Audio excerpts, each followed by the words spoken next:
Okay, welcome to the Journey Podcast. My name is Dan Kinjorski, your host, and this is my co-host, Ms. Krystal Barbosa. And today we're going to be talking about Gottman's fourth level, or the fourth story of the house we are building.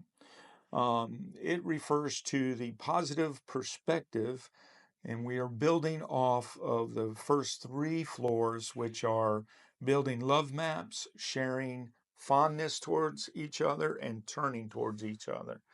So go ahead and get us started. Yeah. So the positive perspective is basically how you see your relationship. So you can have a really positive feeling towards your relationship. It's basically how you talk about it towards other people. When you talk about your relationship, are you talking about it in a positive way, or are you just focusing on the negative? Oh, And so quite often people who are dealing with struggles, they're going to focus on the negative, obviously, because that's what they're dealing with. But what they're trying to tell you is that with those first three levels that we worked on in the Sound Relationship House, if right. you have those three levels intact and they're working really well, then naturally you're going to have a positive thing to say about your relationship and your partner. So, Okay. and if you don't, let's say you're struggling and you're trying to talk about your relationship, and all of a sudden you just realize you're just being very negative, then it's very likely that you have to go back to the first three stories and work on either the love maps or, turning towards one another. But something in the first three levels is missing if by the fourth level you're still talking very negatively about your partner or your relationship. Right. Yeah, I remember a couple folks that I've counseled, and all they can do is just remember all the negative things their partner was doing. They couldn't emphasize the positive at all Yeah. of their partner. I suppose in a marriage, we really need to focus on the positive aspects of our partner. Oh yeah, yeah, and it gets so easy to get stuck in the negative, Right. especially like I said, if you're having problems. And so that's why they say go back to your love maps, build that story together and constantly. It's a thing that you have to do every day. We get some of these really young, newlyweds that have been married, a year or a year and a half, and they're having some bumps in the road. And quite often we get, oh, it's the end, we're going to head towards divorce. But Right. there's so many things that they can do beforehand. They can learn more about one another. They can learn how to communicate better with one another, Right. and more or less learn how to give that love back. Quite often, when we have relationships that are struggling, they end up becoming very negative, or what Gottman calls a negative sentimental override, which is everything is perceived negatively. Hmm. So when you have that, you can have a great relationship, but if one of you are just having a sentimental override where it's in the negative, Right. you're just going to hear negative from your partner. And that's quite often the issue, where we have one partner who's very, very negative about the relationship, another one who might be working at it and wanting to save it. But when we have one who's very negative, we got to go back again, back to the first three levels and see what is missing. What part of is it that they're not turning towards one another when a bid is offered, when a repair is offered? Is it that they're too flooded to have a relationship, a good talk, because they just feel very flooded with all the things that are going on. So, yeah. You know what I like when you said that sometimes we have to go back to the love maps? Hmm. Well, this is the Journey podcast. And when we're on a journey, it Oh, used to be people look at the map and yeah. find out which road or highway to take, Yeah. but now we use the phone, Hmm. The which is GPS. GPS, right? Hmm. But it's like going back to the love maps, trying to find a way to get from point A to point B, to get from where we're at now to where we want to go, especially in our marriage. Oh, yeah. Go back to the love maps, kind of, analyze Yeah. where is it that we gotten off the highway? Yeah. Where is it that we've gotten on the wrong road, taking the wrong exit? Perhaps one of the ways of doing that is asking ourselves, where was it that I myself am responsible for this part of the lack of communication, Hmm. or where am I responsible for this disagreement that my wife and I are having? Yeah. And per Gottman's research, because it's all research based, Right. it said that 68% of the time, which is a good portion of the time, the negative sentiment ends up coming from the male partner. Not to say that the females aren't the problem, because we can be an issue too, but I think it's just the fact that how men are more raised with the fact that they have to be the fixers. They have to, everything has to be just right. They have to, bring home the bacon kind of thing. Right. So the way the male mentality and the way that it is, especially in our society, is more like, we don't have time for emotions. We don't have time for feelings. So quite often when those emotions come out, the male might be uncomfortable with it because, Right. again, not very emotional. Right. And instead of turning towards the bid, might turn away. So if a wife is trying to be like, hey, I'd like to, do something together, we haven't had a lot of time together. And Right. instead of saying, yeah, I really think we should have a good time together, this weekend we'll do a date, he Mhm. turns away and is like, no, I have other things to do. Yeah. No, turning away instead of trying to make that connection, Right. but quite often because the men are, I guess, per Gottman anyway, less emotional, Mhm. they're quite often more often the ones that end up being the problem in the relationship because of that negative override Right. that they have. And I like how you said per Gottman, Yeah. because not everyone is like that. No, no. Yeah, I know where the wife can be emphasizing a lot of the negative, Oh, yeah. and perhaps I think there's a lot of factors involved when Oh, yeah. it comes to who's the negative one in the couple relationship. Yeah. There's a lot of factors involved. There Oh, could yeah. be there could be trauma as a child. Yeah. There can be the way one was raised, even in a positive household. But I think also culture Yeah. can be a big factor in who is the fixer in the house. Yeah. You're right. You know, Yeah. well, just knowing your background a little Yeah. bit, can I just Go ask ahead. you something about culture? Yeah. Go ahead. In this Hispanic culture, who is the fixer in the house? So it's a little complicating. It depends on the situation. Ah, Yeah. okay. So at least for myself, we're Mexican. Uh-huh. And for Mexican culture, the wife takes care of the kids, the home, everything. The Yeah. dad generally brings home the bacon. Okay. And so the children, all of that home life stuff, that's what the mom deals with. Right. Unless mom can't handle it. When Right. the kids get out of hand and mom's already tried and now dad has to step in, but normally Right. that's the last case scenario. Right. But yeah, dads are normally the ones that Uh-huh. have to be the But I've stern, the seen it. steady. I've seen it well, maybe it's not culture. I don't know. I think it's a good thought, a good discussion point. Yeah. But I've seen it where the husband would come home and he doesn't want to be fixed, but he wants to share with the spouse, the wife, Yeah. and the wife will try to fix him. Yeah. Sometimes we When just want to talk. sometimes we just want to talk. We just want people to hear us, Yeah. where we don't need fixing. We Yeah. just need to know that our wife or our husband is there with us. Yeah. And that kind of goes with this positive perspective, because with a positive perspective, it's these little emotional bank accounts Mhm. that what you're sharing. So let's say you share that information. That's a beautiful thing to share. Your Right. emotions, your feelings, your thoughts. You're supposed to be doing those things. Right. Every time you do that, that's a positive thing. The thing with the positive perspective is we want to make sure that we're doing these things consistently. Right. Because just doing, you sharing your world for a day is great, but share it consistently. Share your world a little bit every day, how your work life was. And as a partner, turn towards your partner and go, oh, that's really interesting. Show some sort of concern, commitment Mhm. towards the conversation so that they Right. can tell, hey, you know what, he's actually cares about my work day. And that's another form of connection. Uh-huh.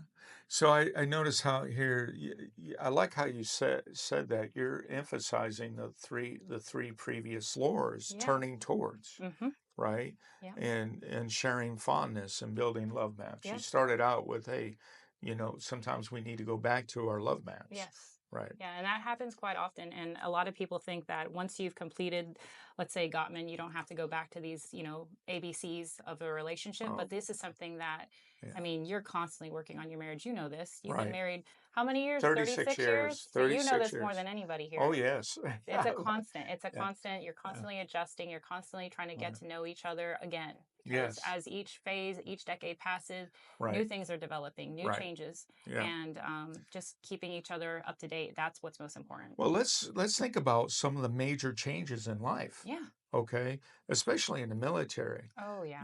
Retirement. what a huge change in life, and how both the husband and wife need to renegotiate or rebuild that love map because a life change. Oh yeah. Usually, when it comes to retirement, too, there's also the empty nest syndrome, Mm-hmm. usually coinciding with the retirement Yeah. or just prior to the Yeah. retirement, where the children move out of the house and begin to build their own lives. Yeah. And that's another factor that comes into play when it comes to rebuilding love maps Oh yeah. or remaking love maps, Yeah. and then also renegotiating, if you will, Yeah. or emphasizing the positive. That's Yeah. where we're at. And one really good thing with that is when we have changes like retirement, Mhm. the thing with positive perspective is as long as you have the first 3 levels done and Mhm. completed and pretty firm, like you're constantly, Right, turning towards your partner for bids and things like that, right, then you don't have to worry so much about your bank account, your emotional bank account, because you're constantly trying to fill that bank account with your partner. You're right, constantly talking to them, you're constantly finding more about them. And right. with that, one thing that Gottman said was, he said there's a 5 to 1. So let's say any bad comment that you tell your partner is worth 5 cents. Yes, that's the bank account, isn't it? Yes, Yes, yes, it's yes, worth yes. 5 cents. Well, But I've heard every it worse than positive, that. I've heard it, oh, is it every like 10 negative, cents? no, every negative is like hundreds of dollars. Oh, wow. I mean, you're never gonna, Yeah, in other words, I heard it this way too. If you do 10 negatives in a day, yeah. it's gonna take 100 positives. That's pretty much it. Yeah, Yeah, that's it. it's gonna So take 100 he says positives. 5 to 1, but that's actually pretty much the same thing. Right, 5 to 1. So let's say that you have a negative comment you tell your spouse. right, That's worth the nickel. In yeah, order to pay that off, you have to give 5 good compliments, because good things are right, worth only a penny. right, So pretty much the same thing. For any bad comment, you're going to have to work even harder to right, fix it, because right, it does so much damage to your partner. right. And we can, I mean, it's amazing how much damage we can do just simply verbally. Oh yeah, Just the non, and non-verbally. Think about yeah, stonewalling. I mean, yeah, stonewalling, yeah. Um, just the negativity of our comments can yeah, really put, I mean, withdrawal yeah, and make the account negative. yeah. Yeah, Yeah. yeah. So for the positive perspective, he recommended to celebrate the good times, Hmm. to remind each other and try to remember the positive times, because like I said in the beginning, it's so easy to remember the negative times when you're going through hard times. Right, And then to give your partner kind of the grace, and right, be grateful for what they give you.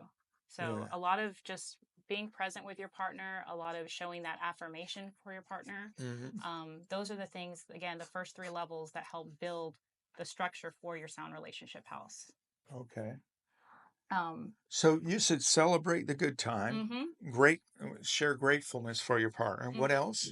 What was it? And remember the good times. Remind each other the good times, not just the negative times, because, like I said, we can get stuck in that negative time loop where Mm, we're just thinking of all the negative times. Oh, you've done this, you've done this, you've done this, but we forget about all the good times. And so, yeah, quite often, kind of like we talked about last week or last time, we got to remember the beginning. What brought you guys together? What attracted you to your partner? What were right, things you enjoyed in the beginning? Bringing right, them back to the beginning, back to the love maps. right. Wow. So celebrate the good times, gratefulness, remember the good times. I think too, it's really, as I think about this, and I'm thinking about building this house, this house of love and companionship, Yeah. and this marriage, if you will, the house being the metaphor for marriage, and building this marriage. I think too, being flexible, Yeah. being flexible. One, can I just share a story? Yeah. Yeah, I just want to share a story. Okay, my wife and I are, eventually we want to. I mean, life is changing. Life is always changing, Oh, yeah. right? And eventually we want to get into some adventurous type of living, like Oh, okay. RVing, right? Yeah. We want to get into that, right? Well, because of the last 6 years I've been in this doctoral program, 5 years, something like that, I don't Yeah. know. And I'm still completing it. I'm hoping to get it done here within the next 2 or 3 semesters Yeah. and complete it and earn my PhD. we haven't had a whole lot of fun time like that. I mean, when we were younger and our kids were younger, we went camping and there's some funny times, some really good times, spiders in the tent, yelling and all that other stuff. And so, um, so what I've noticed for myself is that Maribel, I love her to death, and she's my beautiful, wonderful wife, my Puerto Rican wife, and very Latina, And well, she would say to the kids, "Yeah, Dad's got to learn how to, mess with the black water, the gray water, and Yeah. the RV All type those. of life Yeah. where you got to do that." Yeah. Well, what I've noticed, I bought a smoker, Okay. so I'm learning to smoke, you know, um, pork butts. I'm Yeah. learning to smoke brisket. I'm being a pit boss master. That's awesome. I'm trying to. Maybe that's our next podcast name. Dan's Pit Boss Master. I don't. It I'm could be a joking. hit. Yeah, something like that. And but what I've noticed about myself is like I over the weekend I smoked this brisket, Yeah. right? And I'm going to get to the point here. Just give me a It's okay. second, folks. I smoked this brisket for like over. It was. I smoked it for about 9.5 hours. Oh Let it wow. rest for about 9 hours. So it was a good 18-hour effort. Oh wow. And and and what happened was I was going to leave the grill, and because I'm going to do another brisket this coming weekend. I was going to leave the grill, dirty. I would get it Yeah. before I smoked again, right? Before I smoke again. So, but I didn't. I found myself, well, I'm going to go ahead and start this now. So I cleaned it up last night. I Yeah. cleaned up the grill. I love it. I love doing that. And so I find myself busy doing things like that. And I'm thinking to myself, man, Maribel keeps saying that I got to learn to do this and that. And I'm already doing that. Why can't she see what I'm doing now? You know, Yeah. see, there's no marriage that's perfect out there. There is not. None. And I love my wife, and I got to tell her I said this, so she Oh does. yeah. Yeah. But Also, you go said ahead. good things. Yeah, No. go ahead. Yeah. The other thing I was going to mention is just like with all changes, Mhm. just because we have changes in life, that's going to leave bumps. But Yeah. the good thing is that you can restart those rituals. As long as you have those rituals that Mhm. show love and compassion, Right. it doesn't matter that we're having changes. Let's say, like you said, you haven't had a date in a while. Okay, so that's a change. Right. So then you might have to adjust it. Well, we can't go outside for a date, but what if we have a stay at home date? Right. Maybe we just watch Mhm. some shows on the couch. Right. You have to adjust it. The most important part that Gottman goes with this is that you just continue some type of ritual. And if you don't have that ritual with your relationship, whether it's, hey, in the morning, me and my wife, we have a cup of coffee together in the morning, something as small as that. But those are your ways of connecting, Right. Those little moments. Yeah. And as long as you're consistent with those little moments and during those little moments, you're doing the things that he recommends, like turning towards a bid, Right. complimenting your spouse, showing that you're paying attention and you're giving that person the time of day and not only the time of day but the time in your life, Right. so that they feel that they're important. Well, let's name 3 rituals real quick. Okay. I'd like the first one you mentioned. A ritual could be between a husband and wife, just having a cup of coffee in the morning. Yeah. We don't have to say anything to anyone. No. Just sit at the table, have a cup of coffee. And I can imagine, I'm going to try that with my wife. I'm going to see how that works. See how it Well, goes. Maribel, we don't have to say anything to each But other. we're Let's just spending have a time cup. together. Yeah, I'm going to try that. We'll see But, what works. what's the second ritual? So it can be anything from how you guys go to bed. How do Oh, you give each other a kiss goodnight? Do you okay. cuddle? Do you Mhm. have what is your night rituals? Not only Okay. that, but throughout the day. Do you text your spouse throughout the day? Do you have a phone call during lunchtime? It's Right. those little connections that you try to make throughout your day when you are apart that makes the connection when you're together even stronger. Okay. What's a third ritual? So a third ritual could be anything from traditions. So Mhm. traditions that you even have with your kids. So Christmas traditions, Yeah. holiday traditions, those Okay. type of things. All right. Those type of things, they bond you even closer with your family and with your spouse. Well, there you go. 3 rituals, and it doesn't cost you a dime. Not a thing. Okay, go ahead. Yeah. But and the other thing he wanted us to emphasize is that this is difficult. It's difficult for any partner to Right. have the perfect relationship doesn't exist. It's difficult, but you're going to have stumbling blocks. You're going to fall there, and it's entirely natural. The biggest thing is that he wants us to remember that if we do fall, that we go back to the first 3 levels. We work on those love maps, having that connection with your partner. We're working towards showing our partner that we're fond of them or we admire them. Thank you so much for going to work, doing what you do. Thank you so much for, any of the sacrifices your partner does. Just a small thank you can go very far. And then, of course, turning towards them instead of away when they're giving those bids. So you want to make sure that you have, anytime you start a new part in your life, if you're going through different things, whatever it is, that if you do find yourself being very negative, again, if you're having negative thoughts towards your partner throughout the day, you might want to check, hey, maybe we got to check out our first 3 steps. Maybe we got to work on our love map. Something's given off. Right. Okay. All right. But yeah. Let's see. What was the other thing I wanted to go with? Oh, yeah. No, so the other thing I wanted to say was, so he wants us to focus more on the positive instead of the negative. And his biggest thing is that the often that people don't do what they're supposed to be doing is when the house falls. It's going to crumble. And so what he wants to say is, more than anything, go do those first 3 steps if you fall, if you struggle, and don't feel bad if you're struggling on the 4th step and you have to go back to the first 3. That's okay. It's very common, and in fact, even in the best relationship, longest marriages, you always have to go back to the beginning again, because negative stuff happens, and when negative stuff happens, we start focusing only on the negative. So then we have to start back with Gottman's thing and go, okay, let's focus on the positive. Let's build those love maps. And we just try to change everything that's negative towards something that's positive. Okay. I like how you're emphasizing that there is no perfect marriage. There is. There isn't. And it's just, I think we fail when we quit. Yeah. You fail when we quit. Yeah. Yeah. So the other thing was with creating those rituals, like a long kiss, a long hug, whatever it is that you're doing to have those rituals, remember that if you don't do it, it can lead your partner to have contempt towards you. And that is the one thing that is just like poison in a marriage, is contempt. What does contempt sound like? So contempt can be like, oh, that's great that you're doing well, but I'm not doing well. It's very one-sided. It's very, oh, well, so if your partner comes up to you and is just like, oh, I had a great day, my work day. Oh, well, that's great for you, but my day is just horrible, and it's just very one-sided. Okay. And you don't want to have that kind of relationship, but they feel that way because you haven't been turning towards them.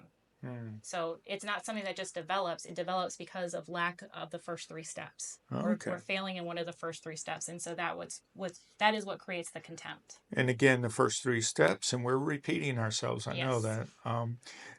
Building love maps, sharing fondness for one another, turning towards one another. And the 4th step, which we're talking about, is celebrate the good times. Yeah, the positive perspective. The positive perspective. Yep. No, it's okay. And just being grateful for your partner. It's all about the positive towards your partner, the positive towards the situations that you're dealing with. Right. And again, remembering that if we do have those negative comments towards our partner, which is going to happen because we're human, remember it's 5 to 1. For every negative, you're going to have to give 5 positives. Right. Because that negative is so damaging towards your marriage. Right. And it doesn't matter whether you're turning away or whether you're saying a nasty comment towards your partner. Right. Whatever it is, it's just, it's poison for your marriage. Right. And so you want to make sure that you go back in there, you apologize, do whatever it is you need to do 5 times to get over that one negative. Right. I mean, you can't just go in there and say, I'm No, sorry. I'm sorry. No. Right. Definitely. I wish it was that easy. No, definitely not. But definitely 5 big ways of showing, hey, I'm remorseful. I see what I did wrong. Right. I see you, turn towards me for a bit, and maybe I was a little, apprehensive, or maybe I was just in a bad mood and I turned away, but I'm sorry. Just owning it and then fixing it. I think fixing it is basically just changing the way you do things. That's what fixing it is. Yeah. Owning it, people sometimes are too prideful to own anything they did wrong. Yeah. And pride can be the demise of any marriage, for sure. Yeah. Wow. Yeah. Yeah. Owning it. I made a mistake. Yeah. And it can be so simple as just owning it, but it can be so grand, again, depending on your upbringing, like you said earlier. Right. Owning something can be something that's so traumatic for some people. Again, if the pride and the ego are so big, owning something as minuscule as, oh, but you said such a mean thing to me. Oh, well, you deserved it. Right. You made me say it. Things like that. Right. Yeah. But yeah, so those are the 4 levels that we've now completed of the Sound Relationship House. So we want to make sure that we're building those love maps, that we know each other inside and out. Remember, I always told you, when you go into your house and your wife is crying on the couch, I want you to know, why is she possibly crying on the couch? Right. That is how well I want you to know your partner. That is, if you come into the room and you automatically know. Right. She's crying, I wonder what could possibly be. Yeah. So ask that question. Yeah. Why are you crying, sweetheart? Yeah. And build those love maps, get to know one another more. Yeah. So is there any other floors to this? Is there a roof, a foundation, anything else? Yeah, we got 3 more floors we're going to go through. Okay. And right now we're just going to finish up with a positive perspective. But again, when we finish all 7 floors, it's automatically, once you have all of these things down pat, it's automatically going to build your trust and your commitment in your relationship, which are 2 big things that quite often relationships struggle with. That trust. Oh, I don't trust you because you've hurt me. The commitment. Well, I don't know if I'm going to stay. Or we have some partners where they have kind of one leg out the door kind of thing. Well, if we do all 7 levels and we do them right, and we're constantly, maybe we have to back step a little bit, maybe we got to work on our love maps, but if we're constantly working on that, the trust and the commitment are going to come natural. Okay. Great. Yeah. Well, this is Dan Kinjorski at the Pathfinder Counseling Group at 101 Hatcher Lane, Suite D in Clarksville, Tennessee. And joining me again is Krystal Barbosa, one of our therapists that utilizes the Gottman method in her marriage counseling. Please join us on Pathfinder Counseling Group social media sites, our website, and let us know how we're doing. Okay. Follow us there on the websites. Thank you so much. We'll see you next podcast.